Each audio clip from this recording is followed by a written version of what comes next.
Hello, today is 12 October 2025. I am in Japan. Some friends are about to fly in from the United States. It's going to get very interesting here. A few things to talk. I think you're going to be super. The stuff that we're going to talk about today is very important. It affects us every single day, and it deals with well, you'll see. Some admin first. Thank you for everybody who's supported me, big time. It's extremely important. If you're not a paying subscriber, please become so. For those who have, and by the way, people that have sent me through the years, actually, PayPal, I've often said it's very difficult to actually thank people because often the email addresses aren't on there or whatever. So actually, most of the people who support me, I don't actually give a direct thank you to because most people hard to actually thank. And so anyway, thank you in bulk. Thank you very much. And a few other admin notes. I mentioned on yesterday's podcast about the ability to donate in metals like silver and gold.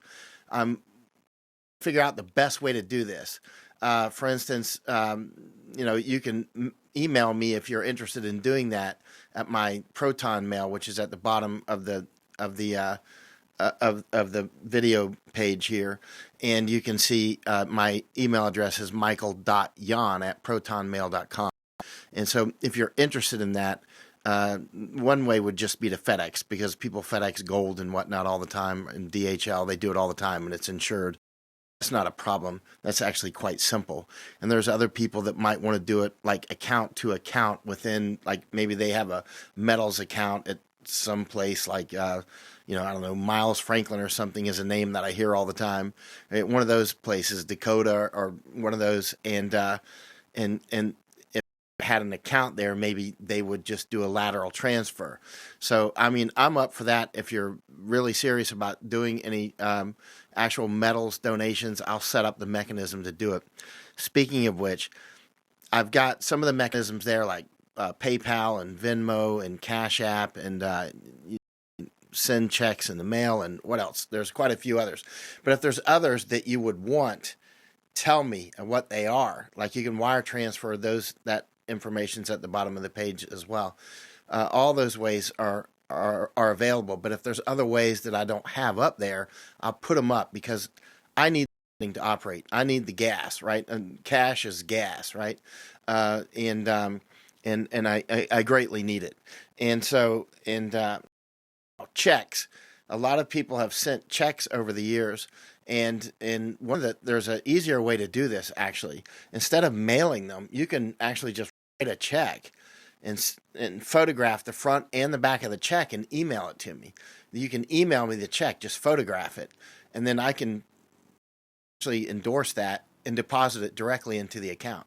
So that way there's no mailing involved. You don't have to go to the post office or any of that stuff. Just literally write a check, photograph it, and email it to me at michael.yan@protonmail.com. I mean, I can have it deposited tonight, And so that's very hugely helpful. Thank you for everybody. Thank you, thank you, thank you. Now, because we are going to up the bandwidth here, Masako and I are we're going to somehow get the money together. We don't have it together yet, but we're going to figure that out because that's what we do. And we're going to, consolidate the library. Like part of my library is still in Florida and parts are in other places. I'm bringing those in. In fact, I'm about to ship a huge amount of books from Florida to here. Very, very valuable and very interesting books, but they need to be in the consolidated library that it's taken me years to create. And so I'm about to ship those, actually, which is a big expense. So there's all kinds of things like this that just day-to-day stuff. And then we're going to start our new studios. And we may actually invite people in for interviews and that sort of thing. It'll be within our library.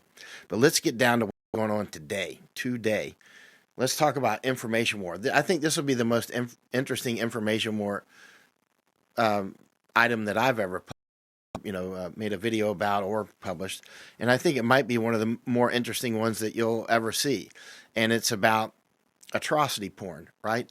And now I'm just doing this off the cuff, by the way. I'm doing it in the Mind Dump Sans edit which means, basically just coming at you, right?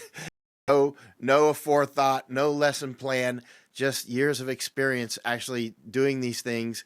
And I started doing the mind dump sans edit maybe 20 years ago or so in Iraq, because there was, and let me tell you why I do those. Years ago when I was in Iraq, I was in combat all the time, and in Afghanistan the same, and there was just a lot of stuff going on, and there was just no time go through the cycle, even though I set up a nice organizational structure to write things and send back to the editor and send back. And at some point, I'm like, this is interrupting my flow, my workflow, right? My combat flow, my battle rhythm, as they call it in the military, right? Battle rhythm. I need to just do it myself, right? And snappity snap. And I don't have much time. Like, I want to come in on a mission, clean everything up right until I'm exhausted, which is, pretty much, in combat, you're pretty tired. And so I would just do the mind dump sans edit, right? And so actually it became very popular. And so it's funny, at one point a colonel, and this must have been 2007, and he was, I would say, a high ranking colonel, because a rank can have more rank depending on your position, right? So he was an 06, so he was an actual full bird colonel. And but he was a high ranking colonel. In other words, he worked for a very high-ranking general, right? So he worked for a 4-star general, but the general wasn't your average 4-star general. He wasn't the general of sustainment command. He was a general. He was a commanding general in war, right? And so so that position made. So anyway, what I'm getting to is this full bird colonel who was in a very serious position. We remained in contact, and but he at one point they were, they didn't like something that I wrote, and they're like, thinking about kicking me out, looking for excuses. And they're like, well, you need an editor, because I was doing these mind dump sans edit. And I'm like, why do I need an editor? He's like, because that, all journalists have an editor. And I'm like, well, that's nice. Okay. What's your point? What I mean, it's like, I'm not a journalist, it's like, and I'm a writer, right? I write books, stuff like this. I've written 6 books. That point, at that point, it was only 1 book, and Danger Close, which is here or somewhere, but the point is it's funny, that was typical slave talk, by the way. You need an editor, you need a publisher. Who's your publisher? Basically, who's your daddy? Who's the guy that's really the writer? You know what I mean? You can feel it. Oh, my fingers have to write this. The strings on my fingers. Now, those strings, you know what I mean? You're getting it straight from me, raw. This is unfiltered river water from the mountain. You know what I mean? You can't make up this stuff. So many people over time have said they kind of think that you're not an official author or writer because you don't have a publisher. You know how many publishers have wanted to do deals? So many writers they're so desperate to get a publishing deal, and to me, they're like bugs on the windshield. So many have come out and done them. I've done some. I mean, I've got 6 books, but I mean, there's publishers that would publish me right now.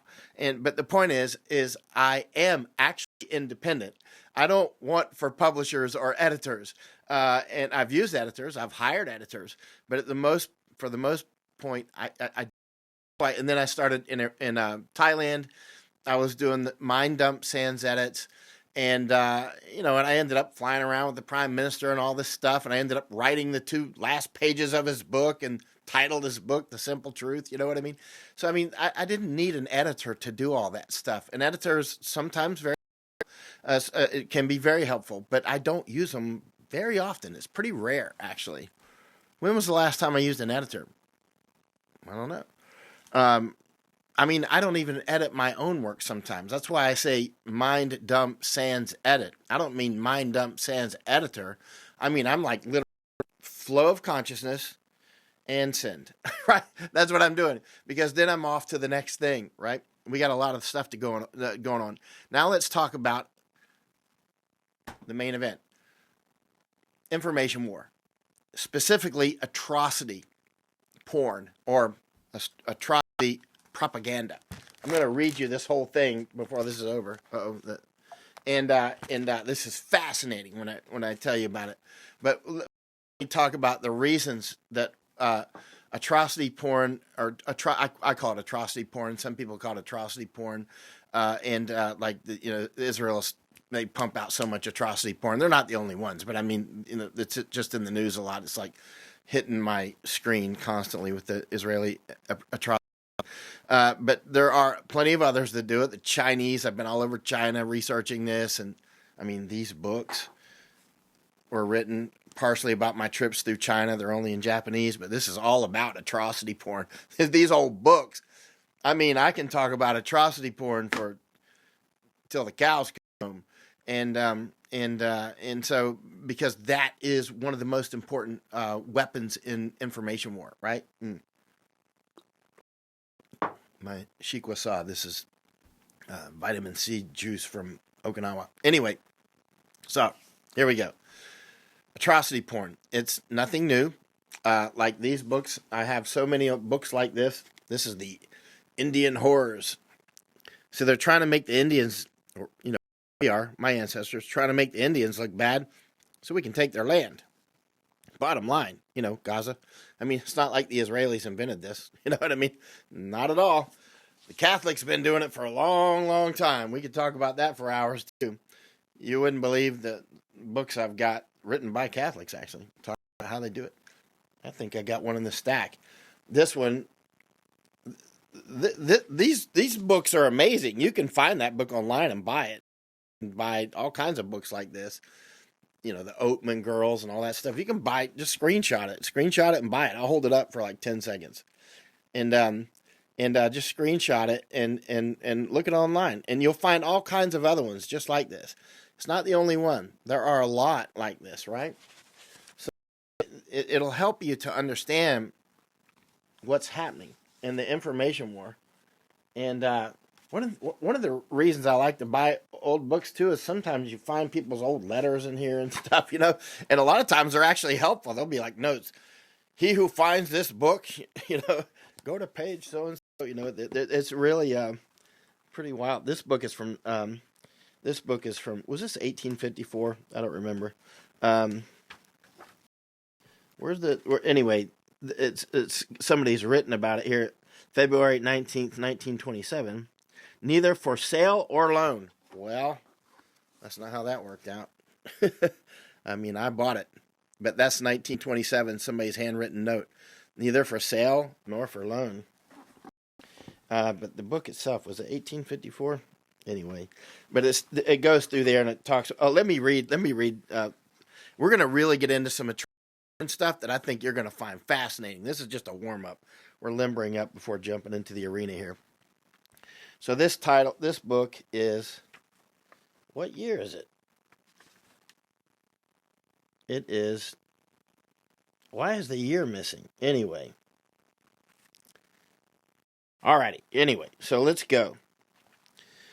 Indian horrors, or massacres by the Red Men, being a thrilling narrative, wars with merciless and revengeful savages, including a full account of the daring deeds and tragic death of the world-renowned chief Sitting Bull, with startling descriptions of fantastic ghost dances. If you don't know about the ghost dances, that's pretty fascinating. With startling descriptions of the fantastic ghost dances, mysterious medicine men, desperate Indian braves, scalping of helpless settlers, burning their homes, etc., etc. The whole comprising a fascinating history of the Indians from the discovery of America to the present time, their manners, customs, modes of warfare, legends, etc., by Henry Davenport Northrop, D.D., author of Earth, Sea, and Sky, etc., etc., fully illustrated with thrilling scenes among the Indians. National Publishing Company, Philadelphia, Pennsylvania. And here's a drawing of an attack on a wagon train near Wounded Knee Creek. Yeah. So anyway, this is before great photography, apparently. Let's see. I think it's 1854, but anyway, you can look up and find it. And here's talking about burning of Deerfield. The Indians that pops up in another book. Actually, I've got. But when you write this, it actually sounds.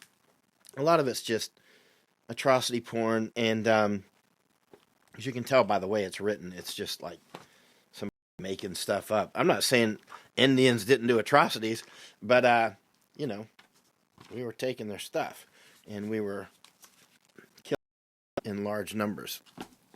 And so, here's an interesting one. The Last of the Japs and the Jews. There's some atrocity porn in this one, too. I haven't read it yet. Al Johnson has read it. I've read parts of it. And, there's some atrocity porn in here. The Indian problem is being studied more carefully. That, by the way, the year of this book is, I found this book, it's kind of, this is 1933. Anyway, I'll save it. The bottom line is it's similar to that. It goes on to, why the Japanese, anyway, the last of the Japs and the Jews. Basically, they're genociding white people and that sort of thing. And this is an interesting one. And behold, a great red dragon having 7 heads and 10 horns. Let's see if you can find this book on. It's somewhat expensive and incredibly fascinating. I'm going to show it to you. Well, first of all, I'll show you the cover. I like these plastic things on the cover. It's important in some of these books. I hope it's in focus. You can screenshot it. But I'll open the inside. It won't be reflecting with the... here we go. Look at this. These old books, they have these rice paper sheets. Here, let me hold it up here where you can see it. It'll have this like rice paper sheet that keeps the illustrations from staining onto the other page. Wow, which it managed to stain through anyway. It stained right through the rice. Anyway, you can see a little watermark in there from that illustration that actually somehow went through the rice paper. Anyway, here it is, the Great Red Dragon. If you want to take a screenshot of that. Wild, huh? And I'll hold it up just a few more seconds so you can get it. You can actually rewind it too. So here we go. Great Red Dragon, or the Master Key to Popery, by Anthony Gavin, formerly one of the Roman Catholic priests of Saragossa, Spain. And behold, a great red dragon having 7 heads and 10 horns. And it's published in 1854. And Boston, published by Samuel Jones. Yeah, on something street, on 86 Washington Street. Yeah, there's some interesting stuff in here. Like this, on page 217, it goes about the Inquisition of Goa.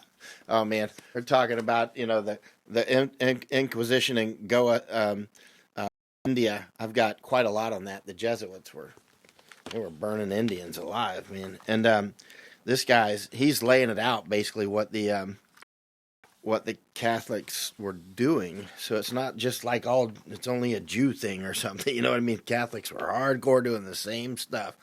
And like here, this former priest is talking about indulgences and, the biggest firmware scam ever. My grandmother used to warn me. My grandmother, she would never say something bad about somebody else. Her idea of saying something bad was, those Catholics, that to her, that's a sharp denunciation. Those Catholics think you can pay to expiate your sins.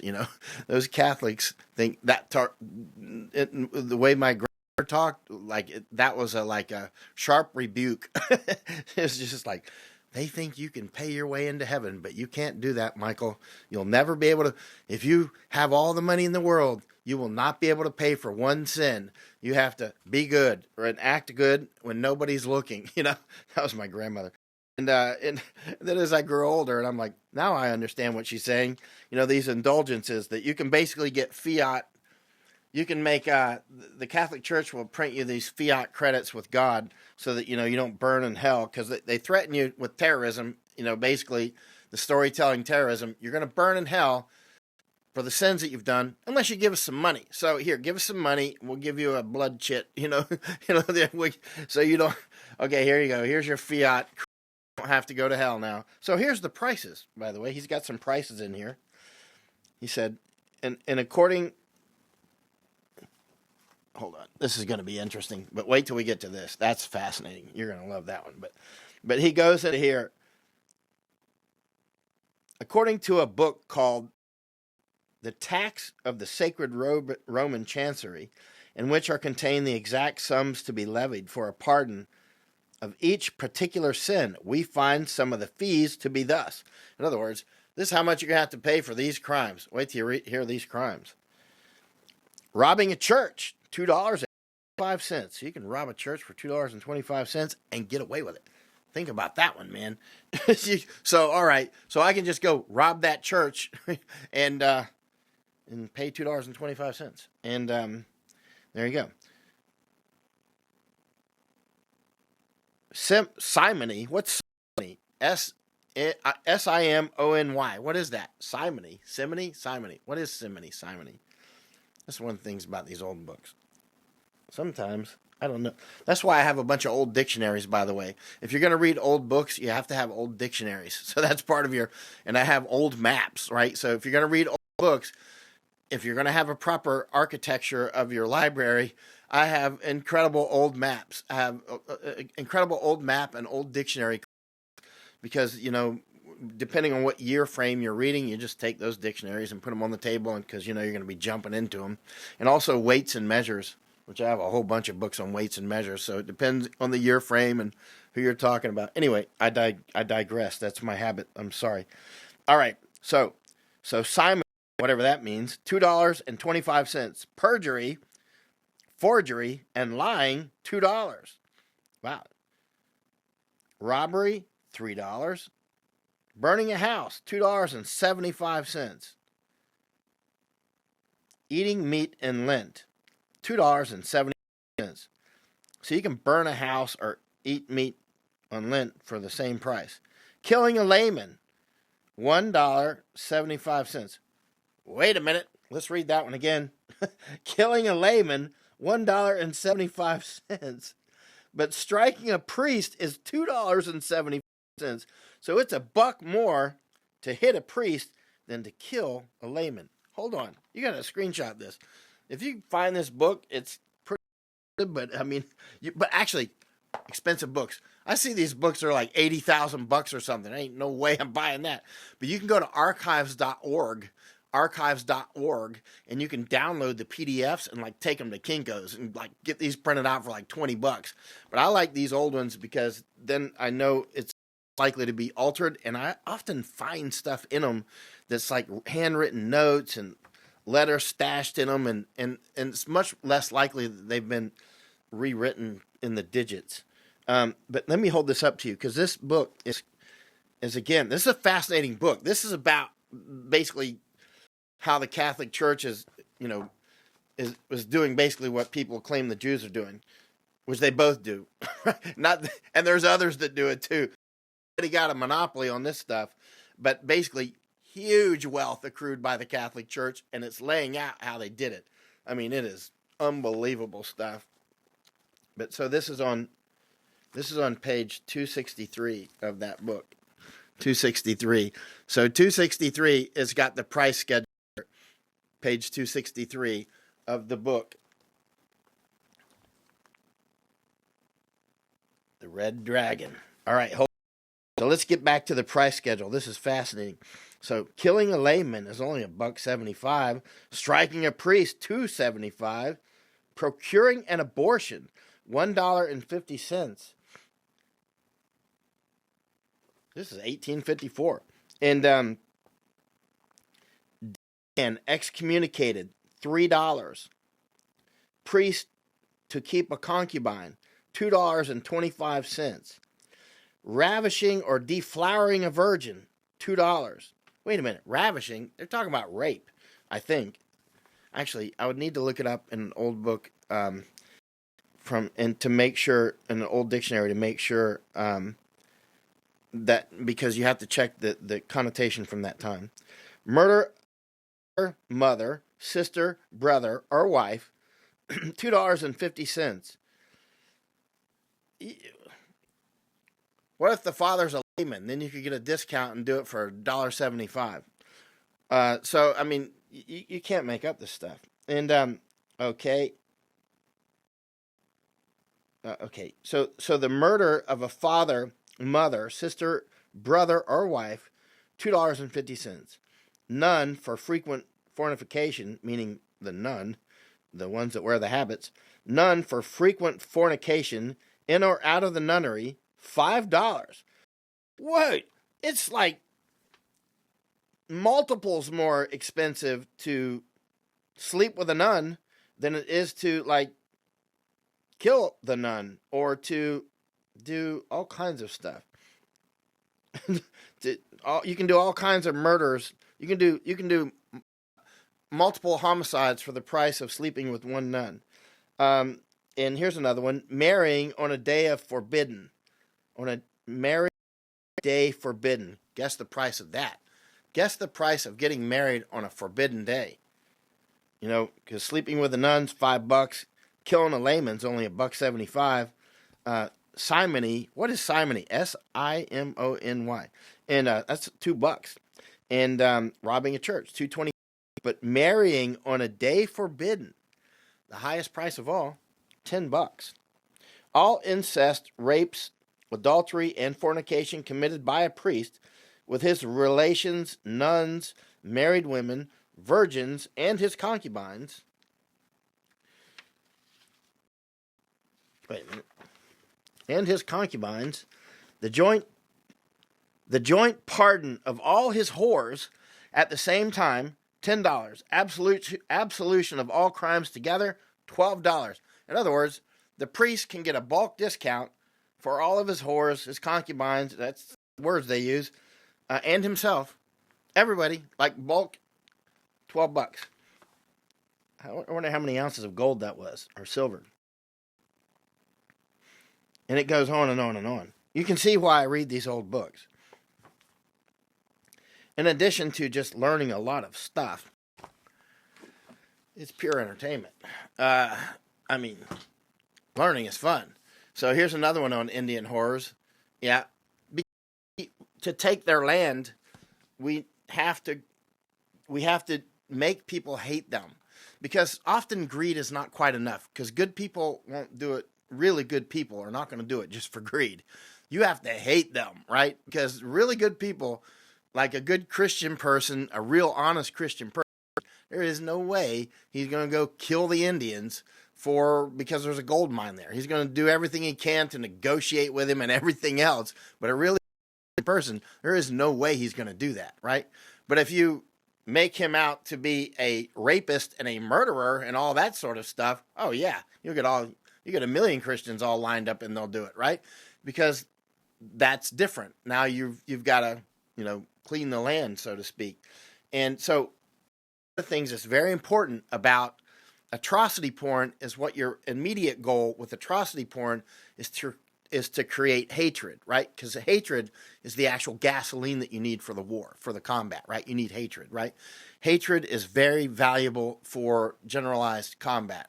You don't need hatred for robbers to rob banks, but if you're assembling an army to go like take over Japan, Chinese right now, as I speak, I've written 3 books on it.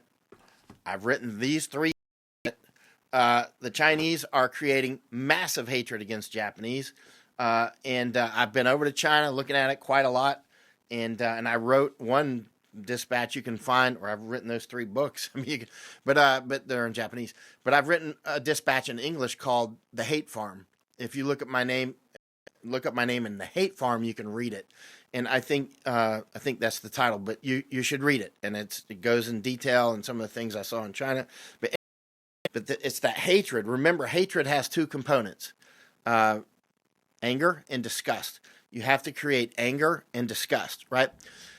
Some of the quickest ways to create anger and disgust are rape. Rape will create anger and disgust straight to hatred. So mass rape and killing children. That's why you often see the bayoneting babies type stuff, or burning babies in the ovens, or like the Zionists were saying happened on October 7th, and they murdered their own people, and then they said all these things, right? Because they're doing atrocity porn. They need the hatred, because the average Israeli is not going to go do that. They're not going to be like, hey, they're not going to go like mass murder them, and except because the good Israeli can be infected with the atrocity porn just like anybody else, right?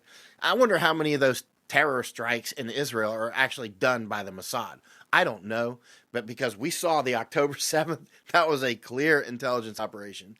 And so, anyway, Indian horrors. Actually, let's read a few pages of this. I think you'll find it amazing. Um, like here, this is, again, Indian. There's a lot of books like this. These are old books. Here was this book. Um, this one is, I'm sorry. Here we go. Indian Horrors, or the Massacres by the Red Men, being a thrilling narrative. Wait a minute. Did I read that? Oh, this is yeah, anyway. Yeah, there's many with a similar title, by the way. So anyway, let's get back to the, I think this one's also in the 1850s. War with the Six Nations, horrible massacres and tortures. Tortures is another way to create torture. That's why you'll hear him talking about doing torture. Here we go. So here's part of it here. Frightful slaughter. In the meantime, the work of the destruction went on. This is an Indian attack. 47 persons were killed, meaning white people, and the entire town burned, with the exception of one house, which stood next to Mr. Williams' house, in which 7 men withstood the entire force of 300 French and Indians. It was French and Indian War. Mr. Williams continues, about sun an hour, we were all carried out of the house. Sun an hour. It must mean, I'm guessing, 1 hour after sunrise, I'm guessing is what he's saying. About sun an hour, we were all carried out of the house for a march, and I saw many of the houses of my neighbors in flames, receiving the whole fort, one house excepted to be taken. We were all carried over the river to the foot of the mountain, about a mile from my house.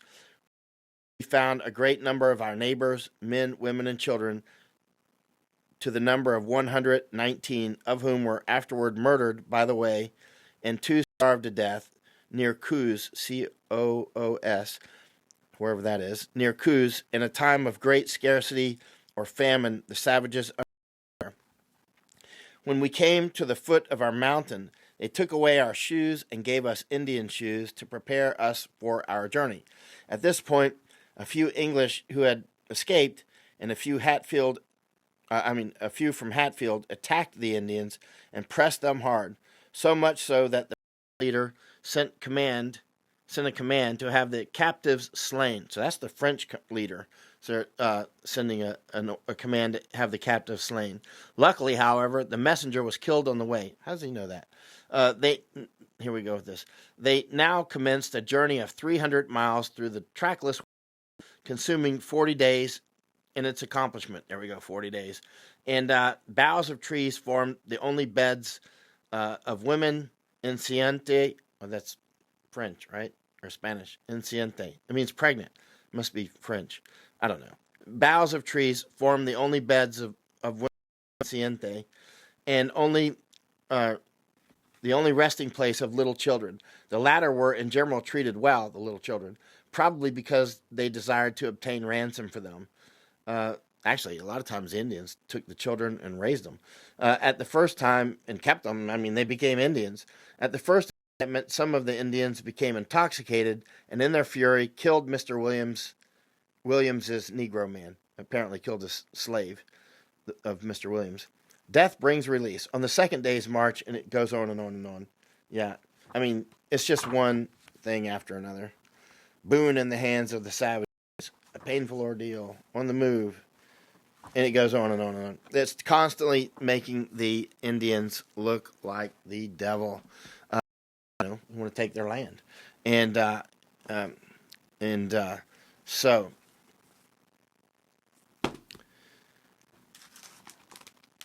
dessert. This is really interesting. This is where you're gonna learn a lot, I think. All the rest was setting the table for this. Wait till you hear this thing. All right, so I found this. It took a while to get my hands on this thing. These 2 pages were like $200.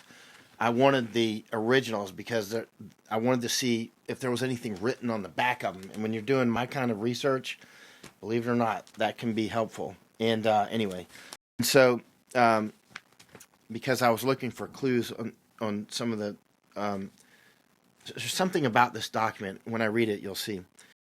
I wanted to know more about it.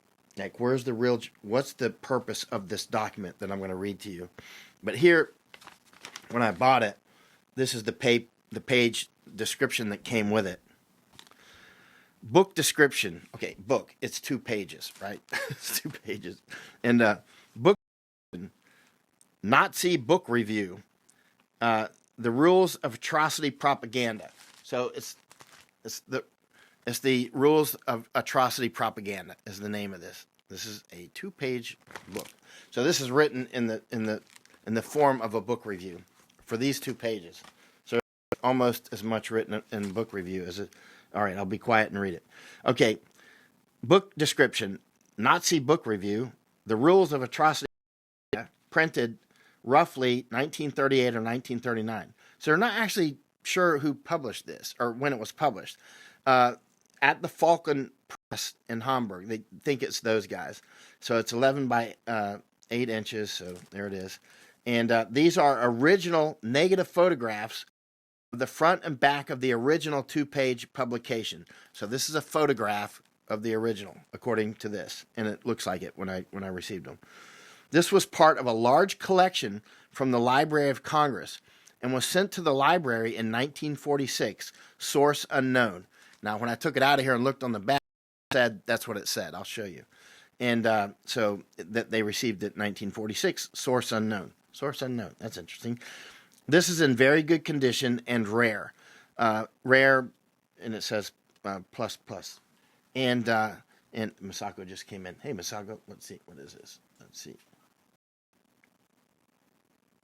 Oh, okay. The police are here to do something. There was some anyway. It's quite and so she's just letting me know they're downstairs. So the let's see here, and we're constantly under attack. Outlines. Okay, here we go. As a small, here we go. Let me go back. Okay, this is in very good condition and rare. Plus plus. A small cog in the machinery of the Nazi big lie. This short sheet. These pages, supposedly written by a Theodore Kesselmeyer. That's what it says. Supposedly written by a Theodore Kesselmeyer. Outlines a campaign of British anti-Nazi psychological warfare and was written around 1938-39. Wait till I read it to you. It is written in a book review format whose aim was the 1938 publication by Sidney Rogerson, Propaganda in the Next War, is the book, Propaganda in the Next War, which was an alert described as brilliant by John A. Pollard in the Public Opinion Quarterly for autumn 1945 to the British government to establish, this is why you shouldn't write with the parentheses, it interrupts the flow, right? When you're, anyway, these parentheses. Here, I'm going to hold it up so you can screenshot it. So you can, actually, you know what I'll do? I'll photograph this and I'll put it in the Substack so you don't have to screenshot. I'll photograph this and I'll put it below. And I'm going to photograph this and put it below, but I'm going to read it to you. I think it's helpful when I read it because I'm going to give comments about it that you won't be able to see just by reading it. So anyway, to the British, okay, anyway, this was done to the British government. I'm going to photograph this. I'm going to photograph this. I'm going to put it below. Now let me read it. So that was basically a book review of these 2 pages. And so, shall I read these? Yes, I will. Let me pull them out of here.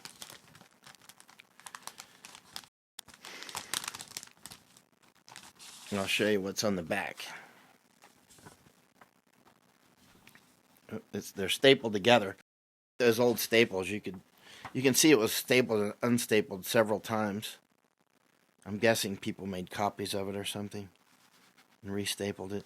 I don't know. But so you can see surplus, Library of Congress, duplicate, source, 46. There you go. I'm looking over the side to see if it's focusing. I don't know if it's focusing. Anyway, I'll read it to you. So that's what's on the back. Source unknown, which is interesting. That I find interesting in and of itself. But anyway, all right. Wait till you hear this. This is really interesting stuff. I'm going to take a sip of water. Shikwasa, actually. The Rules of Atrocity Propaganda by Sidney Rogerson. This is going to get interesting. One of the most amazing and convincing proofs of the cold-blooded and unrestricted manner in which Britain has prepared this latest war against Germany. Wait a minute. Remember, this is like 1938-39, right? So this is getting up to World War II. Start again. One of the most amazing and convincing proofs of the cold-blooded and unrestricted manner in which Britain has prepared this latest war against Germany and furnishing, there's a typo. That's why it said in furnished. I mean, is furnished. Okay, let me start again. I got tripped up due to their typo. One of the most amazing and convincing proofs of the cold-blooded and unrestricted manner in which Britain has prepared this latest war against Germany is furnished by Sidney Rogerson's book, Propaganda Next War, in which he lays down the rules governing the conduct of atrocity propaganda. Sidney Rogerson, a product of the Lord Northcliffe School, I don't know anything about that, is head of propaganda department of the Imperial Chemical Industries Limited. Chemical company has a head of propaganda. And so, that's interesting. So actually, the Imperial Chemical Industries was formed in the 1920s, right? It was a huge company. I think it may have been the biggest company in Britain. I'm not sure about that. But it was a huge company. It was like BASF in Germany, but yeah. So this guy is the head of propaganda department of Imperial Chemical Industries. You know, so if you're studying war type of companies, you need to be familiar with. Okay, second paragraph. A preliminary condition for British war propaganda, as advocated by Rogerson, who is the author, is to vilify your enemies and work up feelings of intense hatred against them with all the means at your disposal. Create that hatred. During the Great War, according to Rogerson, the feelings of hatred and fury against everything German were whipped up to white heat by Lord Northcliffe and his satellites by such oft-repeated slogans as Nietzsche's blonde beasts, and the Kaiser's Huns, and the German barbarians. Barbarians is a common term, like Western barbarians. This is the Japanese used to call the Spaniards in the Portuguese. They would call them Nanban, which meant Southern barbarians. But they were straight up barbarians. They earned that. The Spanish and the Portuguese certainly earned it. So anyway, I'm sorry I keep going off topic, but I think these side topics might be interesting. Please tell me in the comments if you think I go off topic too much, because if it's a hassle for too many people, I'll stay to the stream. And so Lord Northcliffe and his satellites, by such oft-repeated slogans as Nietzsche's blonde beast, Kaiser's Huns, and German barbarians. Let me tell you something. There was the German. I learned this when I was a Green Beret in Germany, and there was I don't know if it's true, but there was supposedly some speech given in World War II in German, and it was by one of the German leaders, and he said, "Sie alle schon wissen, as you all already know, der rote Barbar, the red barbarian, steht vor unserer Grenze, is at our border. Was wollen Sie wirklich? What do you really want? Butter oder Kanonen? Butter or cannons?" So it was like this, to repeat in German. Als Sie alle schon wissen, der rote Barbar steht vor unserer Grenze. Was wollen Sie wirklich? Butter oder Kanonen? And the people allegedly screamed, Kanonen, Kanonen. That's not the butter. So he's telling the Germans, like, we're about to be invaded by the Red Barbarians, the Russians. They were barbaric by any stretch. The Japanese even called them the barbarians, the Russians. Actually, the Japanese didn't call a lot of the people that attacked them barbarians, but they called the Russians barbarians, and they called the Spanish and the Portuguese barbarians. All right. The guiding principle for propaganda. Okay, hold on. I'm going off track. Just tell me in the comments if it's too much. The Kaiser's slogans as Nietzsche's blonde beast, the Kaiser's Huns, and the German barbarians. The guiding principle for propaganda, so we are told, should be establish the truth by all means, but interpret it in such a way to suit yourself. In other words, facts, and then interpret those facts into whatever lie you need. Take the clay of truth, and then mold it into the story you need. I'm sorry. Avoid, if at all possible, direct lies. For in propaganda, your case is lost the moment you are caught red-handed. Boom, right there. And there's a lot of truth to that. As soon as I see, like, them lying about the death jabs or whatever, all else that comes from you, I'll never trust it again. Your propaganda, all the rest of it is false flat. Now, at that point, you have to feed it through other people, he'll go into that, right? So he'll go into that in detail. And it gets fascinating how they do it. It must not be assumed that third paragraph. It must not be assumed that Rogerson's book, the author, it must not be assumed that Rogerson's book expresses the private opinion of a commonplace Englishman. On the contrary, the fact that Captain Liddell Hart, the well-known British authority on military science, has included Rogerson's book in The Next War series is sufficient to give it an authoritative note. Liddell Hart is not the only Times, quote-unquote, military expert and military collaborator for the Encyclopedia Britannica, but his great influence on the British General Staff is an acknowledged fact. And by the way, when you're reading this old stuff, it's very helpful to have the Encyclopedia Britannica from that period, or like I've got the 11th edition right here on the shelf, right? And actually in very good condition. So this is the 1911 edition, right? And it's very, very helpful. You should see they have, like, I don't know, 10 pages on anti-Semitism in the 11th edition. I'm trying to figure out what they were saying back then. And, it's just fascinating, the old maps and all that. Anyway, so let's go to the 5th paragraph. Rogerson's 4th chapter deals with offensive propaganda directed against enemies. Okay, offensive propaganda directed against enemies. Now, keep in mind, there's offensive propaganda and defensive propaganda. It's very important to keep these in mind. Rogerson's 4th chapter deals with offensive propaganda directed against enemies, neutrals, and allies. So, offensive propaganda against enemies, neutrals, and allies.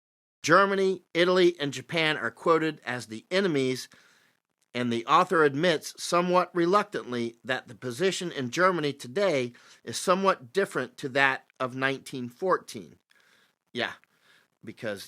So that's interesting. So, because this is 1938, 1939, apparently, and he's talking about 1914. So in Germany in those days, 1914, British offensive propaganda found a potentially receptive atmosphere, readily influenced by British propaganda. Okay, this is important. I'm going to reread that sentence. In Germany in those days, before the First World War, British offensive propaganda found a potentially receptive atmosphere among the Germans, readily influenced by British propaganda. In other words, they could influence the Germans much better at that time. The British gospel was the gospel that German parliamentary parties had inscribed on their banners. Liberty. There is actually saying that the British gospel was the gospel that German parliamentary parties had inscribed on their banners. Who's done that today? Americans with Zionists. I mean, that's exactly what's happening. This is, literally, the English gospel was the gospel that German parliamentary parties had inscribed on their banners: bourgeois liberty, freedom, and equality. British propaganda could reach them through their own German papers and pamphlets, and thus sow the seeds of insurrection and disruption.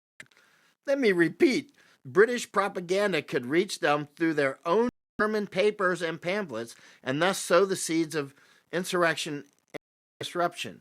When I lived in Poland after the army, the Polish would not sell any media like newspapers or it was in their law. I mean, they wouldn't sell radio stations or any of that. Book publishers, now Germans own a lot so you can pump your propaganda through that. So anyway, so in the next war, wow, this is already 50 minutes into it. I'm sorry, this is long. Wow, okay, I'll read quickly because I know people are probably getting antsy. In the next war, Rogerson says, conditions will be different, and the enemy, i.e. Germany, will not be supine as in the Great War, but will be engaged actively against Britain. Okay, that's important. Well, there I gotta narrate this. Okay, he says, in the next war, which means World War II that's coming up, Rogerson says conditions will be different for the British propaganda. The enemy, which is Germany, will not be supine. They're not going to be laying on their back as they were in the First World War, right? He calls it the Great War. So, in other words, back then the Germans just laid down and took the propaganda. And now he's saying that they've built up a resistance to it. So he says, in the next war, Rogerson says the conditions will be different, and the enemy, i.e. Germany, will not be supine as in the Great War, but will be engaged actively and efficiently in developing a propaganda offensive against Britain. So not just a defensive propaganda to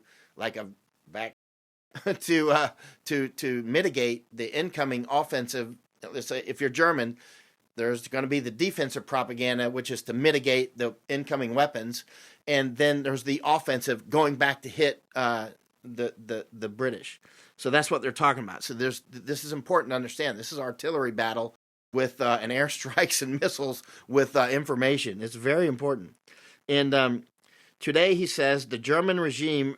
Okay. Today he says the German regime rests on a much broader basis than in 1914. Even the few remaining outsiders in Germany are nowadays no longer receptive to the old democratic slogans which recall the dark days of inflation, the occupation by French and African colored troops, the humiliation, starvations. They're talking about like Weimar Germany and whatnot after the war. But there was before World War I and then the Weimar with the famines and whatnot. And the black troops were, there was all kinds of propaganda. I was just some the other day. It was, showing white women being raped by a drunken black soldier. The drunken rapist soldier. I see that in all kinds of propaganda. When I'm in China and I stay in hotels, which will all be bugged with cameras everywhere, of course, I watch their TV at night. That's the only time I watch TV is when I'm doing stuff like that in foreign countries. And every night it was a couple of hours of films of drunken Japanese soldiers raping girls, killing her family, killing everybody, running them off, staggering in with the bayonet, stabbing, screaming mother stabbed, rapes the little girl, staggers out, uniform disheveled. That's, if you look at some of the propaganda from this period, or from World War I-ish period, French occupation of German parts, then they go into Weimar Germany after World War I and the reparations and all that. They were occupied.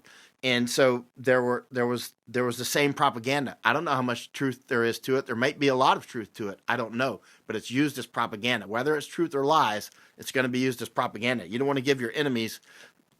One of the reasons having a highly disciplined army is incredibly important, because every crime our troops do, which actually is not that many, our troops, when I was in the wars in Iraq and Afghanistan, our troops and the British troops were very well disciplined. The war crimes were pretty uncommon, actually. But when they happened, oh boy, I mean, it was all over, because they happened. There's no question that they happened, of course. But for the most part, I was super proud of our troops, and I was very happy with the British actually as well. I mean, they were super disciplined. But in any case, not to go into that. The occupation of the French and African colored troops, the humiliation and starvation. So that was used as propaganda. So what then?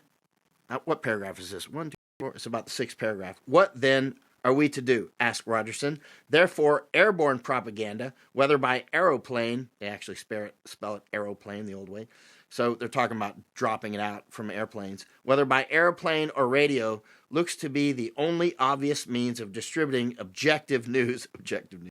For the German, quote unquote, the German has veneration for knowledge.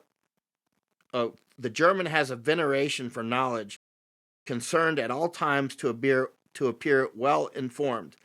He senses also that he is a newcomer in European civilization. This sense of inferiority that Germans have at that time should therefore be played upon, and British propaganda ought to stress to Germans their ignorance. That way, Rogerson thinks, something important will have been accomplished. It ought to therefore be correct to shatter the unified German confidence and sow the seeds of distrust. In other words, that they're saying that Rogerson is saying that the Germans have a sense of inferiority. Actually, I can detect times. I spent 4 years in Germany. Ich spreche Deutsch eigentlich. I speak Germans, and I can sense there's a high confidence. They know that they're smart, but there's a deep down inside there's high confidence on one side, and there's a gene in there. I shouldn't say genetic gene, but there's a firmware in there, and it might be a product of these old information wars, because this stuff, it doesn't just wash out overnight.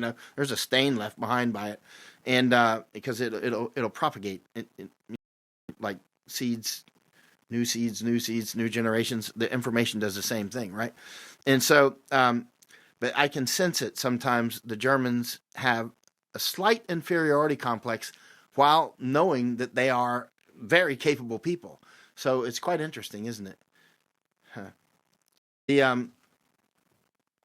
So anyway, so the British, Rogerson is saying what we should do is make them feel stupid and inferior. This will, what he says is, it ought therefore to be correct to shatter the united German confidence and sow the seeds of distrust. Notice that's what they're doing with us now, especially like with all these drugs and stuff by idiots like Joe Rogan out there pushing dope to millions of people. Okay, I mean it's eroding people.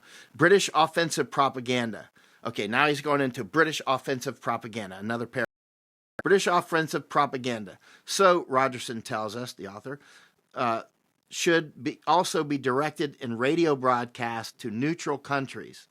It should be the duty of British propagandists to see that a steady stream of useful information is directed at German nationals domiciled in foreign countries. Absolutely key.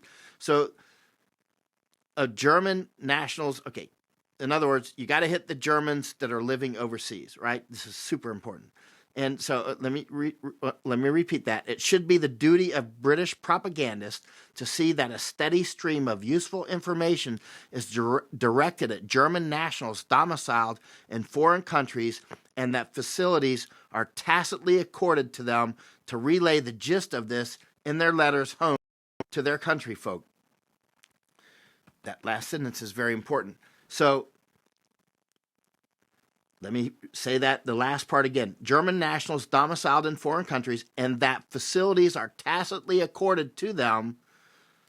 Why do they write like a lawyer here? Or tacitly accorded to them to relay the gist of this in their letters home to their country folk. In other words, they're going to hear the propaganda over there and allow them to write that in letters, make sure those letters get home. This is how you infect them. Like with a virus, information spreads like that. This is why information warfare is so fascinating. So you're going to allow them to infect them with the letters, right? So if they live in the United States, or they live in wherever in Africa, or wherever the Germans that are overseas are living, you're going to hit them with propaganda in that local market so that they will write letters back from Argentina or something and tell what's going on, but it's your propaganda. Keep that in mind.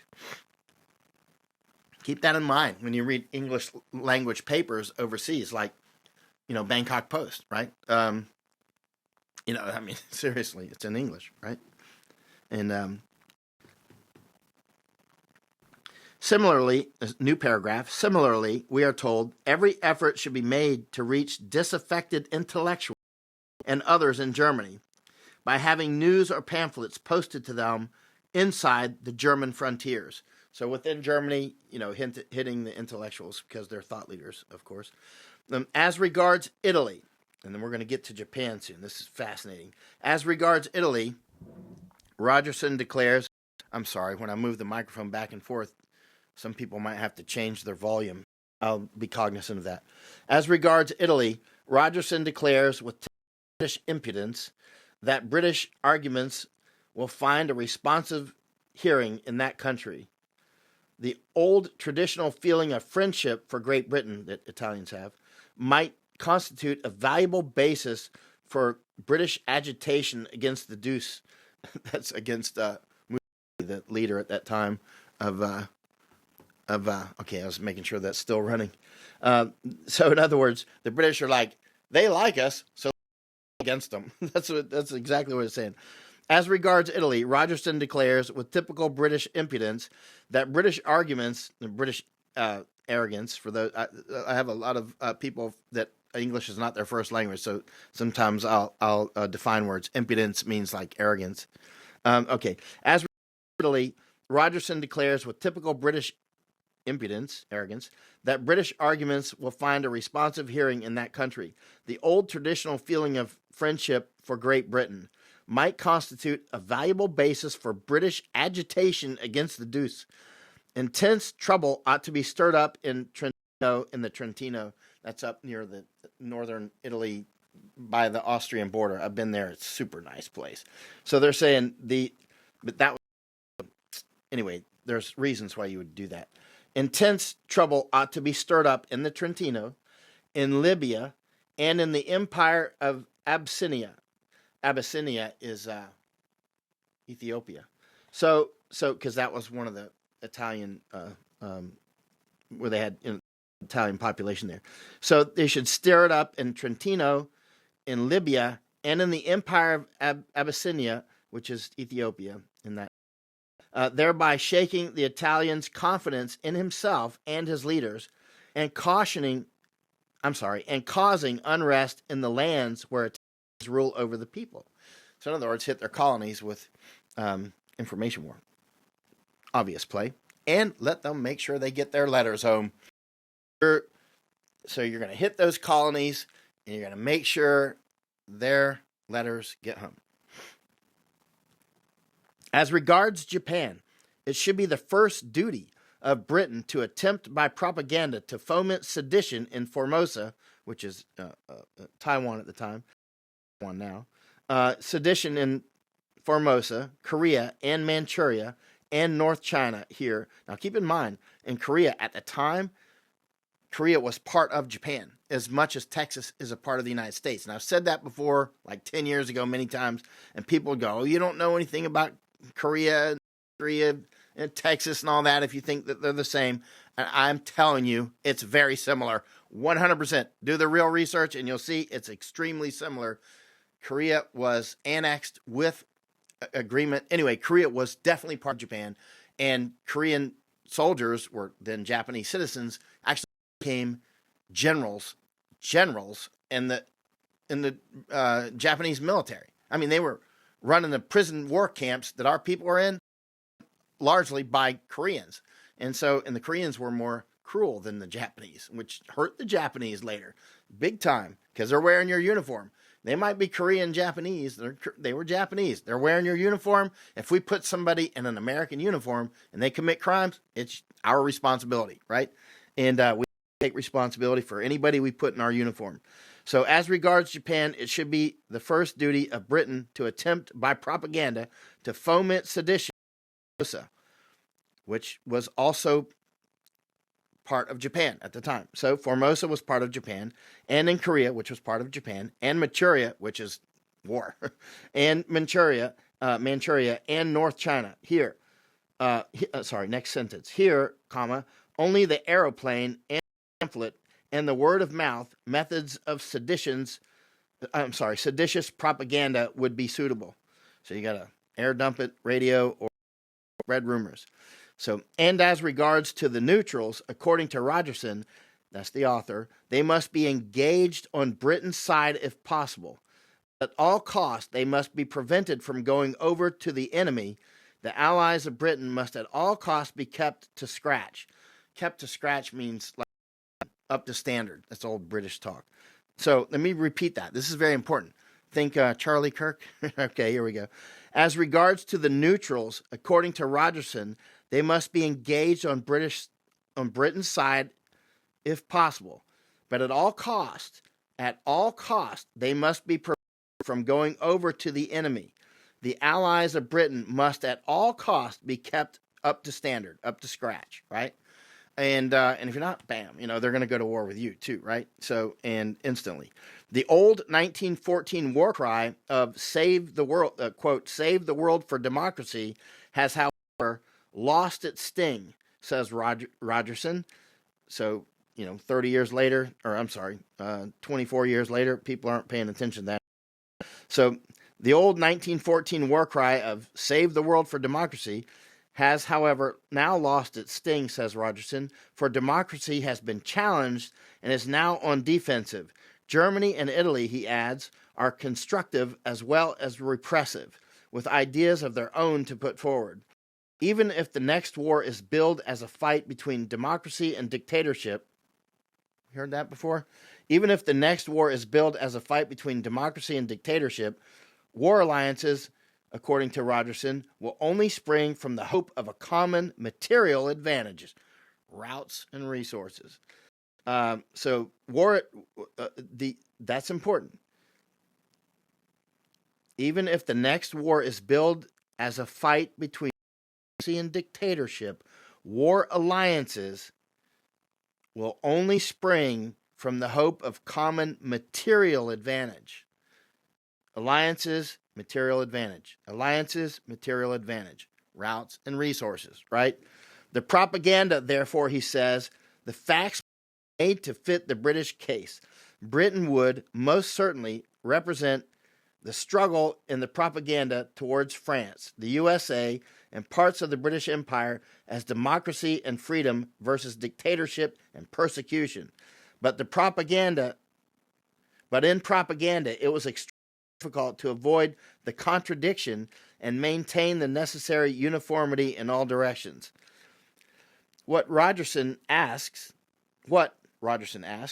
can Britain hope to achieve by reciting stories of German and Italian atrocities on the Balkans, Turkey, and Latin America, where such are understandable daily occurrences? There was a point of preaching democratic tolerance to the Turkish leader. He says, where was the point of preaching democratic tolerance to a Turkish leader who solved his parliamentary problem by hanging his whole what? His whole opposition party. Where has that happened before? Iraq and many other places. Yeah, look at that. And so here's the problem. This is the problem so what you're trying to achieve, they're trying to make allies with routes and resources allies, and often what you're trying to preach about democracy versus dictatorship, while they're doing there's things that are the information war equation is hard to balance sometimes. Like it's hard to balance that I should support, say, somebody like Trump who pushes the death with, hey, he's a good guy. It just will never balance. It's like it doesn't matter. It's like you've got 10,000 pounds on this side of the canoe and 0 pounds on that side of the canoe. It's not going to balance. So here we go. We're almost done. Well, almost. This is better though. Stay with me. All right.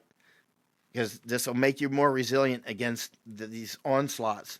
All right. So how can basically What, Rogerson asked, can Britain hope to achieve by reciting stories of German and Italian atrocities on the Balkans, Turkey, and Latin America for such understandable daily occurrences? Where was the point of preaching democratic tolerance to a Turkish leader who solved this parliamentary problem by hanging his whole opposition party? Atrocity propaganda will be less effective with neutrals in the next war, he adds. They have been sated with it in peace. In other words, they've seen so much atrocity propaganda that it's like they're numb to it. The view of different attitudes taken up by neutrals, Robertson thinks, it will prove almost impossible to give the chief British propaganda the necessary driving force. That is why it will behove, they spelled it differently than we do, behove with one O.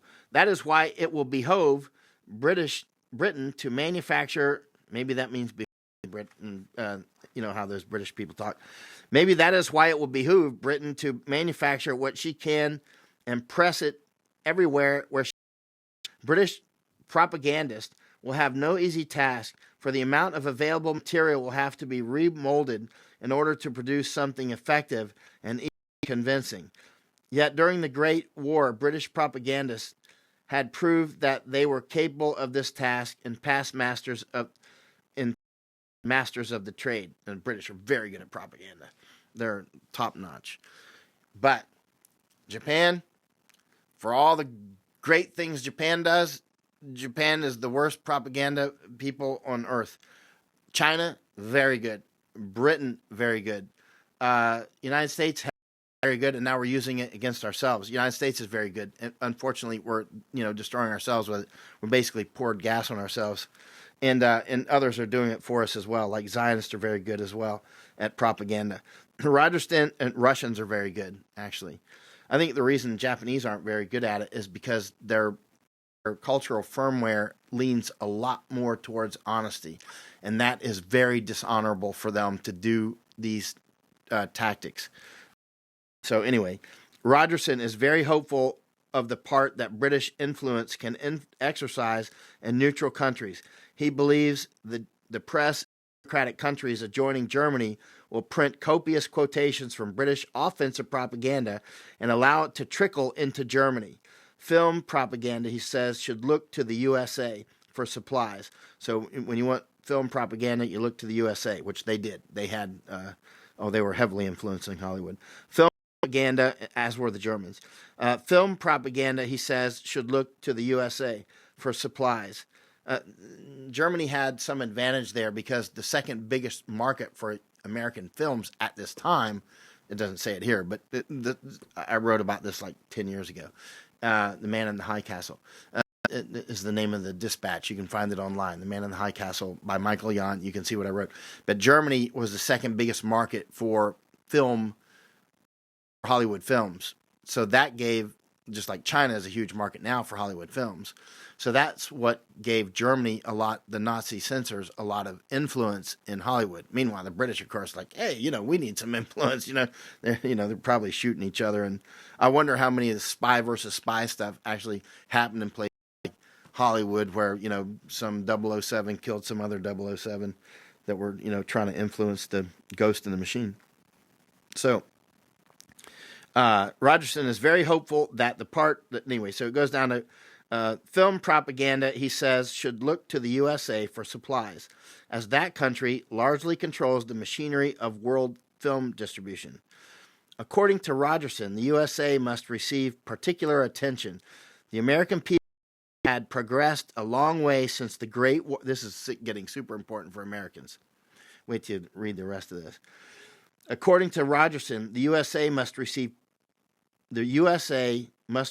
particular attention. He saved the best for last. The American people had progressed a long way since the Great War, World War I, and nowadays are far more interested in foreign politics. I'm sitting in Japan. I guess he's right. And nowadays are far more interested in foreign politics. Americans, he says, are still more susceptible than other people. Americans, he says, are still more susceptible than other people to mass suggestion. Right? Keep that microphone at about the same distance here. There was no sense in refusing to recognize that America still suspicious of Great Britain. The world Jew population of approximately 15 million seemed an important factor to him, especially as no fewer than 5 million Jews were living in the United States of America. Okay, so this is 1938, 1939-ish. Americans, he says, are still more susceptible than other people to mass suggestion. There was no sense in refusing to recognize that America is still suspicious of Great Britain. The world Jew population of approximately 15 millions, they put an S on the end, seemed an important factor to him, especially as no fewer than 5 Jews were living in the United States of America, which is interesting because after World War II, when the 6 million, and it's a straight up lie, the 6 million is a straight up lie. True number was, but it ain't 6 million. That's a hardcore lie. It can't be supported, and nobody's been able to support it. Let's put it that way. And by the way, again, that Zyklon B that they say was used in the gas chambers was made by this guy on my bookshelf, Fritz Haber, German Jew, Zionist too. He was Jewish and he was a Zionist and he was a German. He was the guy that made Zyklon B that was allegedly used in the gas chambers. But you see the propaganda after the war. There's a sort of atrocity propaganda that we kept the Jews out, right? We had 5 million Jews in America, right? It's not like there weren't. It's just the propaganda. It never ends. It's like a sediment layer, one after another, right? And it's used for different things. Continuing, Rogerson says that the position for Great Britain would be considerably eased if Japan were involved in a war. This gets super interesting. Continuing, Rogerson says that the position for Great Britain would be considerably eased if Japan were involved in the war. So Great Britain wants to get involved in the war, as would in all probability bring America in without further ado. Remember Pearl Harbor? So it wasn't just us that was trying to make it happen. There were Americans that wanted to go to war with Japan. Roosevelt, the president, wanted to go to war with Japan, but it was difficult to get average Americans involved because Americans were like, why would we want to go fight Japanese? You know what I mean? What did they do to us?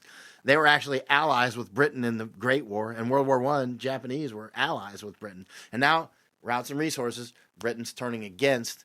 And that's a whole fascinating story in and of itself. Now Britain's like, okay, thanks for being our friends in World War I. Now we're going to kill you. And we're going to try to get the Americans to do it. Let's see. Who does that today with Iran? Other places. Yep, Israel. So it's the same story over and over and over. The more you see these stories, the more you're like, I know what I'm going to read next because I've read it so many times. So here we go.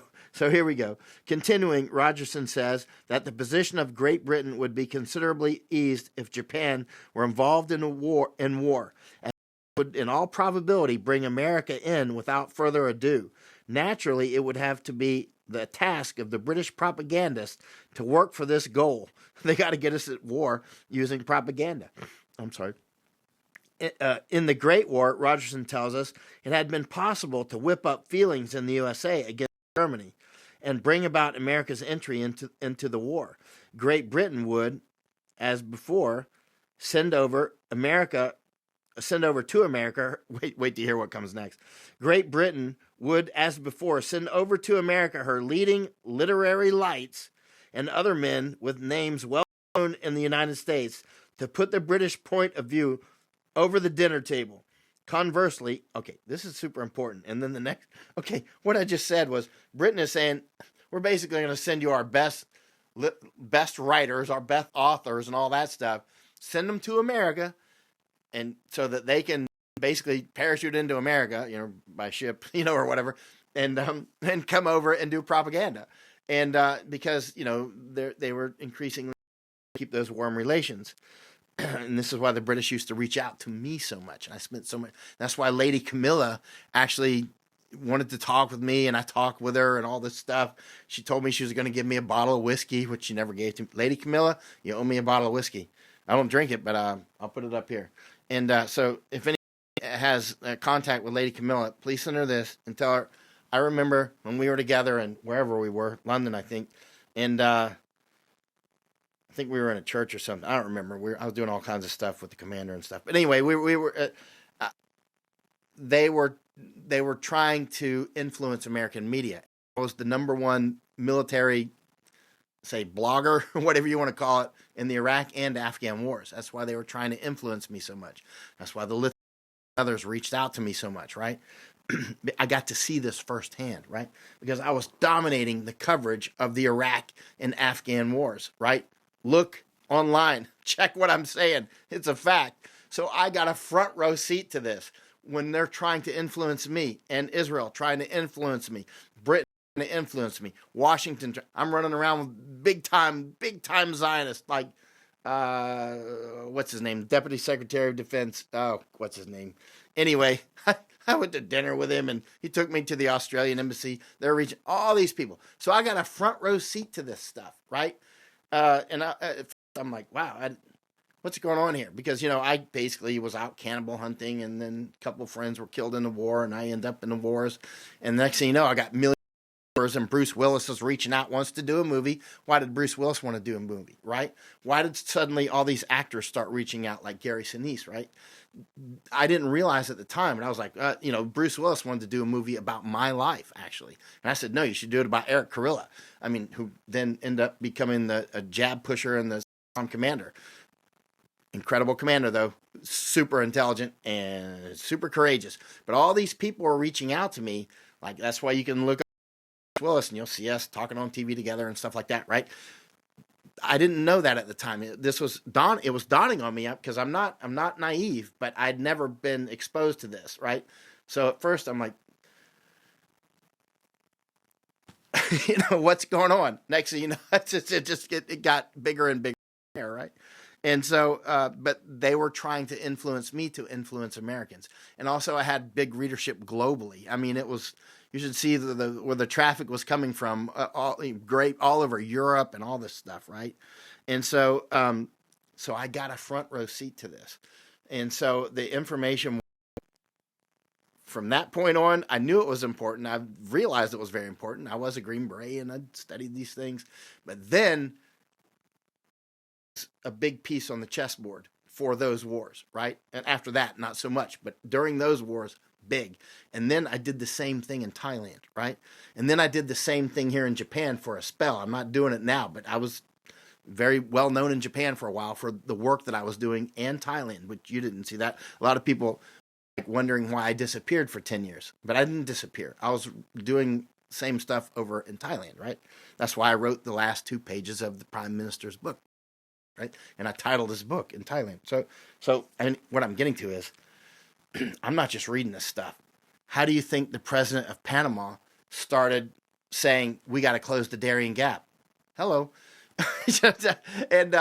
and Elon Musk started talking about, because Ann Vandersteel and I took our Burning Edge team. That's where I got the Big Honey 6 call sign, was for our radios for our different teams. Big, 6 means commander at the end. So Big Honey 6 means commander. So that's where you hear me.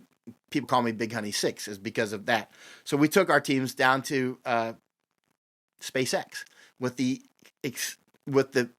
direct intent to provoke. We didn't reach out to SpaceX. We didn't reach out to Elon Musk. The intent of provoking Elon Musk to start paying attention to the border. SpaceX is right on the border.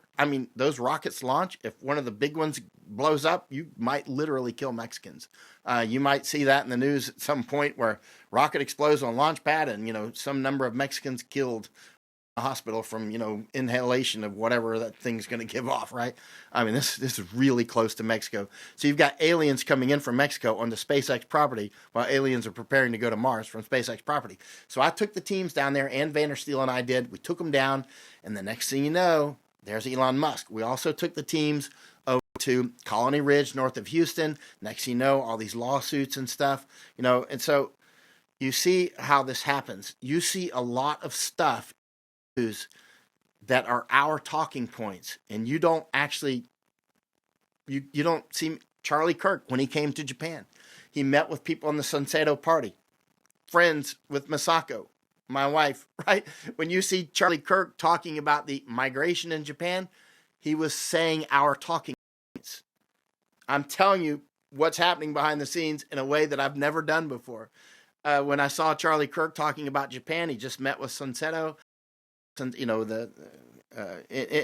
just like, there it is. I mean, we do this all the time. I see big people who don't seem connected to me at all because they're actually not, but through that intermediate, boom. That's what I'm talking about. This is legit and it's powerful, right?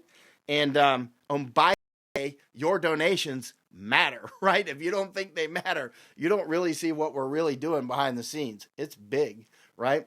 And it's not big. We're not flying around in the jet like Charlie Kirk and all those CPAC guys and all those guys. CPAC, yeah. And but we know how to do it with finesse, right? You know what I mean? We're like we're not a tank. We're more like Bruce Lee. So continuing, Rogerson says that the position for Great Britain would be considerably eased if Japan were involved in the war. Japan needs to close their borders. If Japan were involved in the war, as this would, in all probability, bring America in without further ado. Naturally, it would have to be the task of British propagandists for this goal. In the Great War, Rogerson tells us that it had been possible to whip up feelings in the USA against Germany and bring America's entry into the war. Great Britain, sinking our ships and stuff like that. Great Britain would, as before, send over to America her leading literary lights and other men and their influencers over to the United States with names well known in the United States to put the British point of view over the dinner table. Next sentence. Conversely, Britain would have to exploit the full views and experiences of American nationals. This gets really interesting, who might be serving with her forces or those of her allies.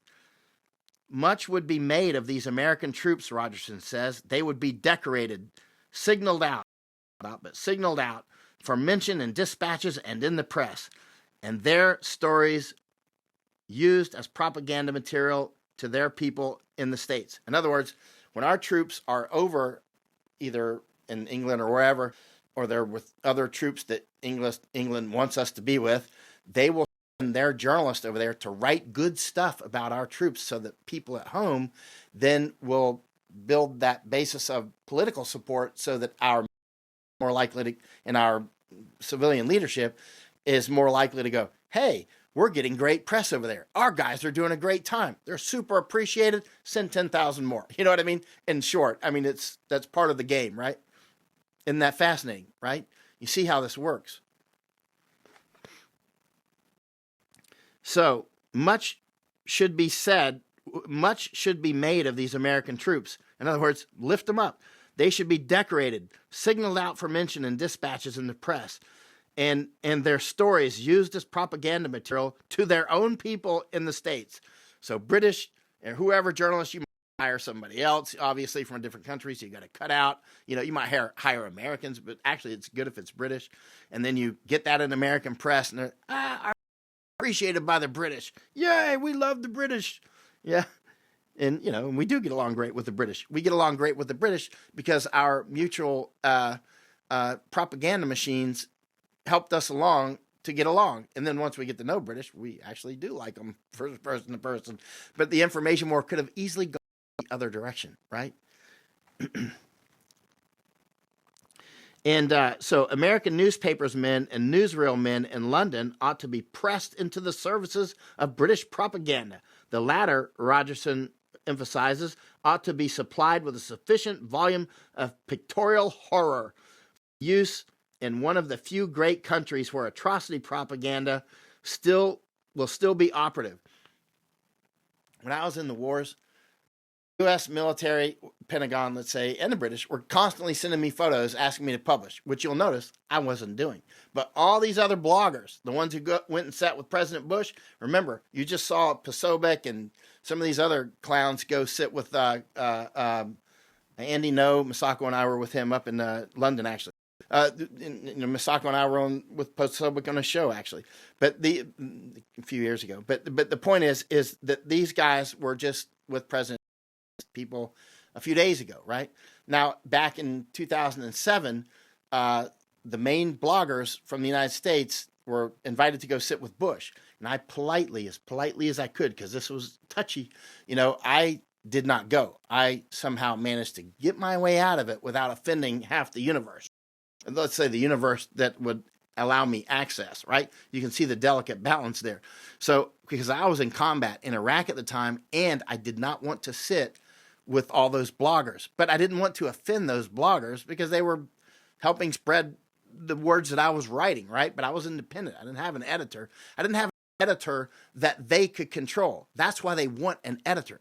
They wanted an editor for me because they knew they couldn't reach me. They tried every way they could to reach me. So earlier that they wanted to kick me out because I didn't have an editor. What they were really trying to do is force me into having an editor that they could then control. See how this works somehow or another, because I had huge readership and very influential. And I mean, you wouldn't believe it. I mean, Tony Snow, right hand of Bush, would message me and that sort of stuff. I mean, it was intense, right? And a lot of people like that. And so that's what they were trying to do. And so, but so if you go to Divids, you can see these photographs and videos. You can download them off of Divids right now, and it's military propaganda. Divids, DVIDS.mil or .gov. Anyway, you can find it, Divids or gov, and it's Divids, Delta Victor India Delta Sierra. Divids, Delta Victor India Delta Sierra. Divids. Defense something whatever, and it's got all these photos and videos for free, right? And so you can, that's what, when you these press releases about the military, most of the big media is getting it from Divids. You see how that works? So those, look at Divids right now, before, as soon as we hang up, and which will be soon. Go to Divids and you can see where those photos and videos are coming from. Aircraft carriers taking off, there we are on the border, take off. They're getting it from Divids, right? All this stuff. And so, but I didn't do that, right? And so I did take some from Divids at times, and I would say from Divids later, but that would be, like neutral stuff, right? Like this is what I don't know, some helicopter looks like, or you know what I mean? So it'd be like neutral stuff, but not combat. Combat, shot all my own photos, right? Cop Etchel's effect, all me. All those many combat photos and whatnot that I took were all from my camera, right? And so, but they couldn't control me, but it was, every time they tried to squish me down, I would attack them. It was either you can let me be out with combat troops, or they would kish me out because I wasn't saying exactly what they wanted, and then they would attack me, and then I would just like go to Thailand or go to Nepal or back to Florida with my grandmother, and I would just attack them from my grandmother's dining table, right? And I'd go back to America, and everybody's like, oh, come see us in Washington. See me in New York. I'll buy you a first-class ticket. I'm like, stop calling me. I'm hanging out with my granny. You know what I mean? I don't want to come see you. I don't want to see you in Washington. I don't want to go to Hollywood. I'm sitting with my granny. And you know what I'm doing? I'm not telling them this, but from my granny's, she's feeding me grits, and I'm attacking generals. Right? She didn't know what I was doing. She was just like, good to have you home, Michael. I saw you on television. What? You told me you wouldn't go to the war. I'm like, well, things happen, Granny. And so, yeah, that's my grandma that told me one day we would be buying bottled water out of the store, and I didn't believe her. Yeah. Well, there you go. She, Alex Jones, she turned out to be right. And so, except, Alex, I know you're watching this. All right. As regards France, Rogerson, much should be made of these American troops. In other words, they're going to lift up the American troops. American newspaper men and newsreel men in London ought to be pressed into the services of British propaganda. The latter, Rogerson emphasizes, ought to be supplied with a sufficient volume of pictorial horror for the use in one of the few great countries where atrocity propaganda will still be operative. In other words, atrocity propaganda was still working in America, but it wasn't really working in Europe and other places because they had just seen so much of it. They were just like inured to it. And just like I am now, there's people sending me all this crap that the Zionists are saying that Hamas is doing. As soon as the IDF left Gaza's genocide, the Hamas started murdering everybody, and they're sending me all this. And they're like, what do you have to say about this? I'm like, first principles. Do Zionists tell the truth? No. Right? So why are you sending me this crap? Right? Because I don't have time for it. There's only so many brain waves you have. and if I'm wasting it on something that I know as a first principle is not reliable, that's silly. I mean, why waste time on it? Don't even waste time on it. Their credibility, like Rogerson says here, if you get caught in a lie, it's over, right? They've been caught in so many lies, and people still follow them. You know, Trump pushing the jab. People are still like, he's going to close the border, and then he gives them visas, right? Here we go. So it still works on some. As regards France, we're almost to the end. As regards France, Rogerson writes that it is impossible to evolve a constructive idea for propaganda policy until France agrees. Yeah, they have a problem with France. French don't believe them. As the British outlook is so divergent, it may. I'm sorry. As the British outlook is so divergent, that's a nice British term, divergent. In other words, they're throwing things at each other. As the British outlook is so divergent, it may seldom be possible for France to agree. But as Britain's ally,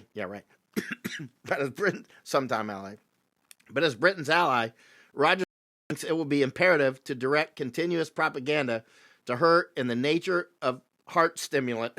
The propaganda is a heart stimulant. Always suspicious, France, he thinks, will tend to question the seriousness of British war effort and the weight of our losses unless Britain gives constant proof. In other words, Britain needs to prove that they're actually taking losses in the war too. Information on this amazing... Okay, we're getting towards the end of this is like a review. Information on this amazing book by Sidney Rogerson was furnished us by remarks made by the American Senator Nye in the American Senate. Nye is N-Y-E, November Yankee Echo. Okay, so Mr. caustic comments caused widespread indignation in the USA as the result of this impudent British attempt to shape America's policy. So back then, Americans would be like, hey, what are you doing? Now AIPAC can own basically both houses and the president. As the result of this, impudent, excuse me, since we're talking about Frenchies. All right. As a result of this impudent British attempt to shape America's policy so that she might become involved in war, Senator Nye emphasized that he was probably the only person in USA who was fortunate enough to have come into possession of this book, probably by mistake. Or was it by mistake? That's why this is so, because information wars like this, it can be, you never know where the go ends. The world has meanwhile been acquainted with the methods of British warmongering according to Rogerson recipe. According to the Rogerson recipe. In other words, the war knows how British does this war propaganda. As regards propaganda to the German people, quote unquote, the author of this revolting warmongering book frankly admits that he is in doubt of the result. Experience has certainly confirmed this. Although propaganda was condemned to failure at the outset, as far as Germany is concerned, yet that does not remove its potential danger to world public opinion. The exposure of these criminal and barbaric methods of authentic British propaganda and warmongering will be sufficient proof to other countries in the world of what Britain has in store for them. And there you go.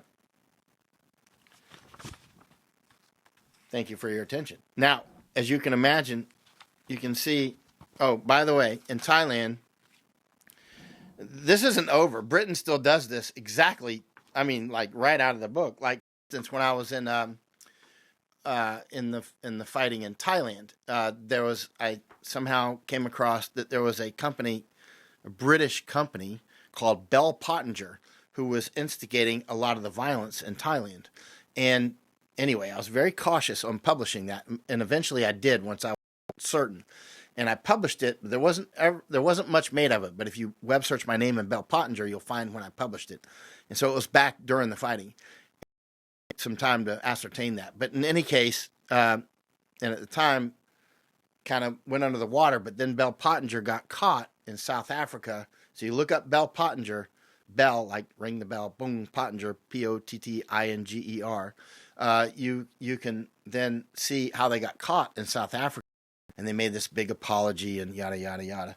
So I mean, Bell Pottinger is obviously not some private company. They're going to be an intelligence front and that sort of thing.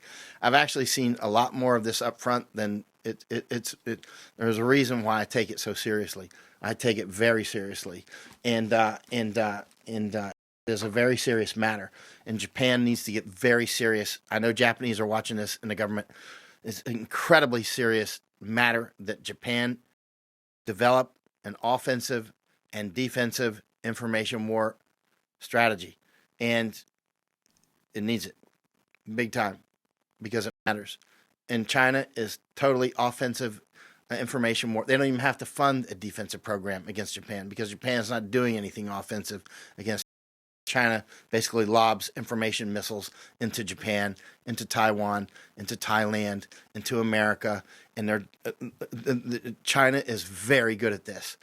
You know how China is. They're super smart people, and they know how to pick and choose and make something work. And they stay on it. They're persistent. They work hard. China is very good at this, and China is attacking Japan.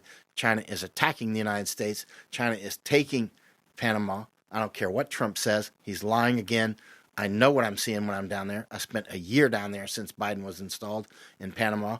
China is clearly taking Panama. We definitely need to do something now. I messaged yesterday or the day before, whenever it was, to Homan, Secretary of Homeland Security. He didn't answer, but borders are whatever he is, and borders are that he at the end of the day, we're not doing mass deportations. We're just not. It's not happening. It's all a lie, right? Propaganda, and so keep that in mind. Thank you for. Again, if you take photos of checks and email them to me at the email address below, which is michael.yon@protonmail.com, I'll deposit those tonight. PayPal, Venmo, because, see, I don't have a huge government with a multi-billion dollar. They literally, our propaganda machine is multi-billion dollars. I forget how much it was. I think like 10 years ago, it was somewhere, I've forgotten. It was something like $4 billion. I'm sorry, I don't remember. But it was huge. It's huge. And so I don't have that. I don't have it at all. And I need it. Well, I don't need $4 billion. I need enough for a couple studios, everything set up right, that sort of stuff. Just simple stuff, right? That's it. And so if you please subscribe. And as an alert, I may increase the monthly subscription rate because inflation is quite real and it's affecting me. I understand some people can't afford it. I hugely appreciate it. And I hugely appreciate the people that are giving like $5 and $10 and some people like $2. That's all they can afford. I hugely appreciate it. You have no idea. Even when I was back in Iraq and Afghanistan, sometimes I would get these letters, pretty often actually, written in like shaky handwriting. It'd be like some grandmother that's saying, you're out with my grandson and thank you for everything you do. I can only afford like, $5. And she's like, I apologize. And I'm like, I don't know, realize how important that was, that spiritual, because, on the mice spectrum, I don't go for the money and ego. My ego has been satisfied a long time ago. I don't need any more ego points. Got them. It's like, okay, been there, done that. When it comes to money, you can see, just look at me. I don't push it. I've never pushed it. Sometimes but I do need it like everybody else. And I'm ideologically driven, right? And coercion, what's there to coerce me on? Except for all the combat and cannibal hunting and all that, I have a pretty boring life. It's basically books and going around and fighting communists. And so at the end of the day, we're up against a beast that goes, especially for people, the me people, money and ego. They're the easiest. They're super easy to trap. Coercion's easy too, right? And anyway, we'll talk about it another time because it's so fascinating. Man, it went for an hour and 44 minutes. I'm sorry it went so long. Thank you for supporting. Please subscribe, and share it. Share it out wide, share it far, because this will be important to somebody. And I want to say again, when somebody's donating like $5, it does matter. Read all the letters, right? And again, those old handwritten letters, and I could tell it'd be like somebody, thank you for being with my grandson. And sometimes I get letters from fathers if there was a woman in the unit out with us or whatever, and they would, and it matters. It matters when you get hey, there's people that care. The people don't care, like, the people that were paying Charlie Kirk. I mean, are they spiritually involved? I don't know. You know what I mean? That's hardcore money. That's gangster stuff. That's straight up hardcore gangster stuff. I mean, he's dead, right? Or apparently dead as a first principal. But actually, no. But and who is he anyway? And that's another story. But at the end of the day, the people that support me generally are spiritually involved, right? And I mean that in a very deep sense. And so they need 24 karat information, which is hard to get, very hard to get. It's hard for me to get it. And this is my work, right? This is my profession. I'm constantly out panning for gold when it comes to flakes of 24 karat information that I can assemble into my paradigm and try to figure out what's going to come next, right? So one thing that's going to come eventually, obviously, is serious times. So develop your human network. Very important. Human networks are absolutely vital. Keep developing those. Thank you for your support. And God bless you, and good night.